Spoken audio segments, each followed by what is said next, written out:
loves, and welcome back to Fluffenhammer Adjacent. That's the name of the show. Well, I think you all must know what we're going to be talking about. I do have some stuff about the new Chaos Space Marine Codex. In fact, I have a big series planned for that. I'm going to do a review of the Chaos Space Marine Codex, which, but you know, spoilers, love it. And then I'm going to do little videos about how it represents each of the traitor legions and, you know, to what degree they're any good. But all of them are pretty good, to be perfectly honest. All of them. It's one of the books that has the best internal balance of any of the codexes, or codices if you prefer, in Ninth Ed, I've got to say. But that aside, I'm sure you've all been paying attention to what was leaked recently. I say leaked, and it, you know, it's... You know, that funny, grainy little picture that came out of the subject in question? I mean, it was Games Workshop that leaked it. It is part of their marketing strategy. You know, it's a game. It's kind of a game, you know. Oh, here's the... They did it with Magnus as well, and with Mortarion. Here's the grainy little image of the new Primark model, and lo and behold, later, oh, here's the big reveal. Here's the full thing. It's really clever. It is actually a very clever bit of marketing, and I'm kind of willing to play the game on this one because it is fun. I will say it's not a vicious or unpleasant form of marketing, which, you know, in these days, in this day and age, when marketing isn't manipulative, vicious, fear-mongering, patently false advertising, that's to be celebrated. It's kind of fun to play the game in this instance. So, we got a grainy little image of none other than Angron, the new Demon Primarch. One thing I was surprised by, I've got to say, is how early it was. I didn't think the World Eaters would be revealed quite so soon. And in that little grainy image, there's lots of stuff suggested. We can see new Khorne Berserkers in the background. We can see what looks like, if you center really close, if you look at that grainy image of Angron, look at the figure that's in the background, perched on a plinth above his sword. That's a Khorne Gore. That is an honest-to-God Khorne Gore, and there looked to be some weird form of cultist or mortal Khornate thing in the background too. Lots of suggestions going on there. Very pleased, but the big thing is obviously Angron. Angron himself, Primarch of the World Eaters. Funnily enough, one of the Primarchs I was never that interested in. Up until quite recently, Angron has always been one of the more simplistic Primarchs for me. One of the oldest ones as well. I mean, he's been there since the very beginning. There was mention of Angron, I think this is correct, in the Realms of Chaos books, way back when. I think it may have been in Lost and the Damned. Anywho, yeah, there was mention of Angron. I believe in Lost and the Damned. It may have been in Slaves to Darkness. I'm going to have to look that up. But he's one of the oldest Primarchs, alongside Horus, Mortarion, Magnus, and Fulgrim. In fact, Fulgrim may not have even been named up until much later on, if I remember correctly. Magnus was, Mortarion was, Angron was. I'm not sure about Fulgrim. I'm going to have to look that up as well. But yeah, he's been around for a long time, and he's always been presented in a very simplistic manner. He has always been like the Berserker Primarch, the Khornate Primarch, just as a primal force of anger and violence. Kind of not interesting. Then along comes Aaron Dembski-Bowden, and you knew it was going to be him, because it's always him who takes the less interesting arch-villain archetypes and turns them into complex, interesting, flawed, sympathetic beings. Aaron Dembski-Bowden. He does it all the time. He did it for the Night Lords, which, must have been a task, because the Night Lords are the most irredeemable bastards in the 40k universe.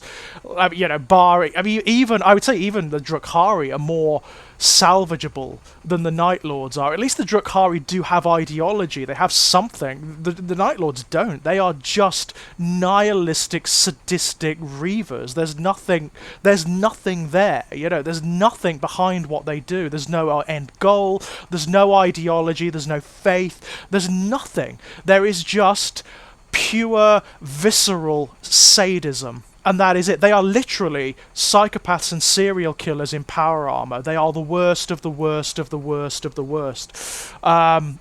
But along comes Aaron Dembski Bowden, writes the Night Lords trilogy, creates complex, interesting characters within that archetype. He did the same for Angron in the Horus Heresy book Betrayer. If you haven't read Betrayer, go and read it. You're going to need to read the First Heretic and Aurelian first, then go and read Betrayer. Angron in that book, and in fact the World Eaters as a whole, are complexified to the nth degree. Angron becomes the most tragic of the Primarchs in that book. He has a line in that book. There's a scene where he's fighting Robert Gilliman, and Robert is like doing his whole holier-than-thou shtick, and Angron says to him, "Hang on, your pod landed on a planet where you were made a fucking prince, alright? You were educated, you were given the best of all humanity. What happened to me? My head was cut open, I was butchered and forced to kill everyone I loved. That's what happened to me. So don't come to me with your holier than thou. Oh, you traitor, oh, you filth, blah, blah, blah."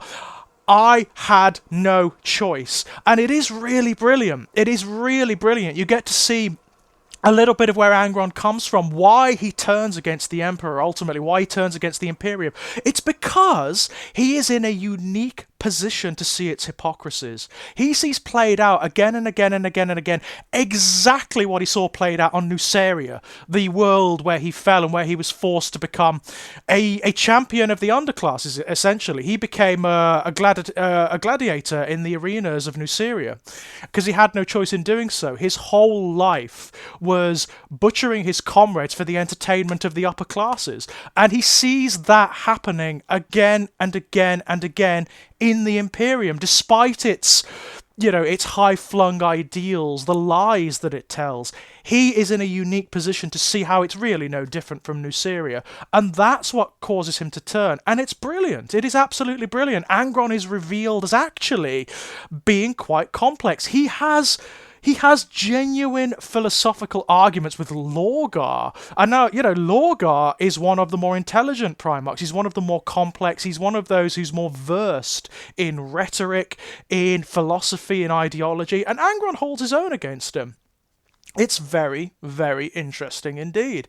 That's also the book where you get to see him. Spoilers, by the way. If you haven't read the book and you don't want to know, fast forward a little bit. It's the book where you see his full descent into chaos, where he basically becomes the Prince of Blood, the thing that we see in the new miniature, the big raging manifest holocaust. And from that point on, he is the ultimate manifestation of his essential self. He is just a living phenomena of violence. There is nothing else to him. He gets some very cool scenes in the later Solar Wars books. It's utterly, it's a heavy metal album cover. It is 40k condensed and crystallized to its essence. There is a scene in it's one of the Siege of Terror books, I can't remember which one it is, where the World Eater's fleet arrives in orbit around Terra. There is a warp rift that is opened, and Angron's ship, the Conqueror, sails through with all of the other World Eater ships, and standing on its hull is Angron in his Demon Primarch form, streaming with warp fire and howling into the void. It's like, it's ridiculous. It's so brilliant. It's so brilliant. This is the miniature we've got. And boy, he's impressive. He looks amazing. Like all of the Demon Primarchs. For me, for my money, for what I want from 40k, the Demon Primarchs are the very essence of it. They are some of the best characters. They're some of the most iconic historical characters. And every single one of them thus far has been sublime. My personal favourite, guess, Magnus. Love the Magnus miniature. Will always love the Magnus miniature to bits.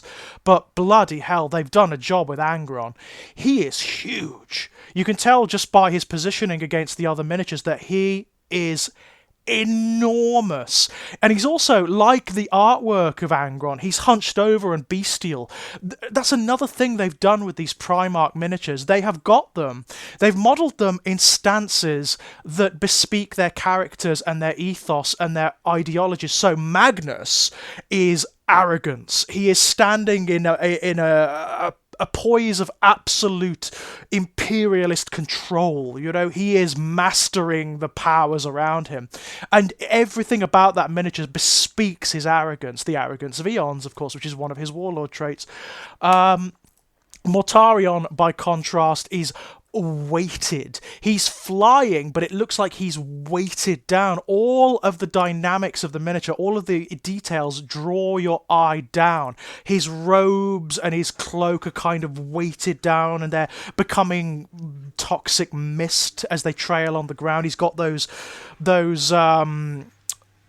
sensors that are hanging from chains, which actually look like shackles that are weighting him down. It's all... the Mortarion miniature is weight and despair. It's brilliant. By contrast, this new Angron miniature, which is hunched over and bestial, is violence. It is animalistic, unthinking violence in every aspect, and it's beautiful. I mean, they've done a great job with this one. It's got lovely little storytelling details on it that bespeak its past. So it's got the World Eater symbol on its shoulder. It's got the butcher's nails, the machines that drive the World Eaters that were surgically implanted into their brains to make them into hair-trigger berserkers. It's got a demonic version of the butcher's nails trailing from its head as a mane. It's beautiful. There are techno-organic details, like in Magnus and Mortarion, weaving through its wings and its flesh. Beautiful. It has, one of the things I was surprised to see, it has an axe. Now, traditionally, Angron has always wielded two chain axes in the Horus Heresy, Gorefather and Gorechild, but he discarded them at one point. Gorechild, we know, was salvaged by Kharn the Betrayer, his equerry, who of course became the ultimate avatar of Khorne. So, Gorechild is wielded by Kharn. So I would assume that this axe may be Gorefather, which is interesting because it's a relic in the World Eaters Codex, or in the Get You By Codex that we've got in White Dwarf at the moment. So whether it's that or whether it's something new, I don't know. In the other hand, he wields what he's always had since his old Epic days. There were miniatures of the Demon Primarchs back in the days of the Epic system, the smaller scale system where the Titans come from. And in that system, Angron wielded a gigantic demonic blade, like a Zweihander, a double-handed blade, which is what he's got here. He's got both of those weapons. So I would assume that this entity is going to be like the most effective assault creature in the game. They would be doing it wrong if they're not. They're going to have to balance him out in a particular way, because unlike Magnus and unlike Mortarion, he is not going to have the more abstruse powers that Demon Primarchs tend to have, like the psychic powers, for example. He's Khorne Ape, doesn't have psychic powers, so he's going to have something different. He's going to have this aura of violence around him that drives everything around him into frenzy of gnashing teeth and wailing and mindless fury. That's the way he's going to have to work, and he's going to have to be able to sweep entire regiment, like entire units aside in a round of close combat, because that's who he is. That's who Angron is. He is nothing but the manifestation of mindless violence. I mean, in the Horus Heresy books, the later ones, after he's become the Demon Primarch, they have to chain him up in the Hold of the Conqueror. Because if they don't, he just mindlessly attacks and slaughters everything around him. And his aura of violence is such that it affects everything around him. Everyone around him is driven to the same state, the same sort of frothing apoplexy as him. So I hope they manifest that in the game somehow. But this is looking really impressive. Thus far, all of the codices that refer to one of the cult legions, the Thousand Sons and the Death God, have been brilliant. In Ninth Ed, they've been absolutely brilliant. I've liked both of them thus far. They've done great jobs emphasizing their particular characters. My personal favorite is the Thousand Sons Codex. I think they've done a spectacular job with that one. I really, really do. So I'm very much looking forward to this, even though the World Eaters are not my favourite of the legions.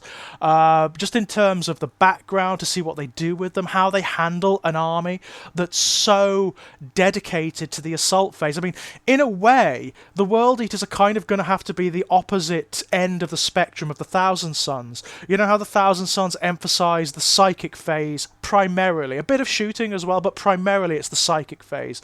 The World Eaters are going to have to emphasise the assault phase in the same way.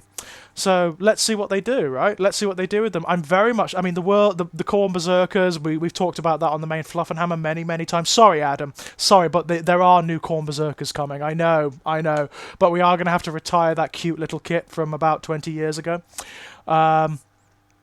Yeah, I'm very fascinated to see what the Khorne Berserkers kit is like, to see what details they put into them. We can't really see too much on the picture that was provided because it's too pixely, but it looks very much like they're taking design cues from the Age of Sigmar range. The what they call the Blades of Khorne. The Blades of Khorne they're called at this point. The Blood Reavers. They are the Bloodbound. The Blades of Khorne. The Bloodbound is what they're called. And there are design cues directly from certain units in that army. The Blood Warriors, which are effectively Khorne Berserkers in AOS, they are clearly very, very similar, and I imagine you're going to see a lot of cross-pollination between those kits when they get out there.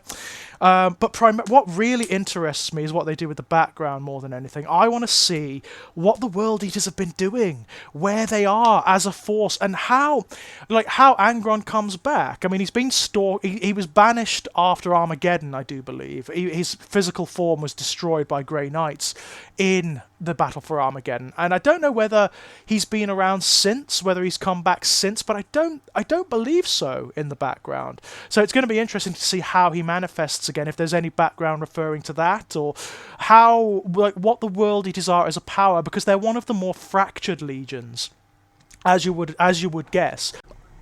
Unlike the Death Guard, and unlike the Thousand Sons, they don't have any central authority. They don't have any kind of unifying power as such. They just kind of follow whoever's going to lead them to the most violence, the greatest slaughter. That's what they do. So, yeah, I imagine it's going to be far more animalistic. You're going to get these, tides of World Eaters coalescing almost naturally around characters like Khan and Angron.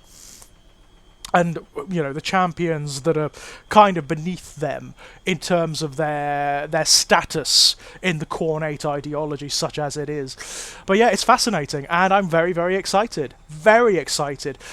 Just can't wait for the Fulgrim and the Emperor's Children now. They will come, obviously, but who knows when. Who knows when. I've got a funny, sneaky suspicion we might be well into 10th Ed before that happens.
Hello, my sweets, and welcome back to...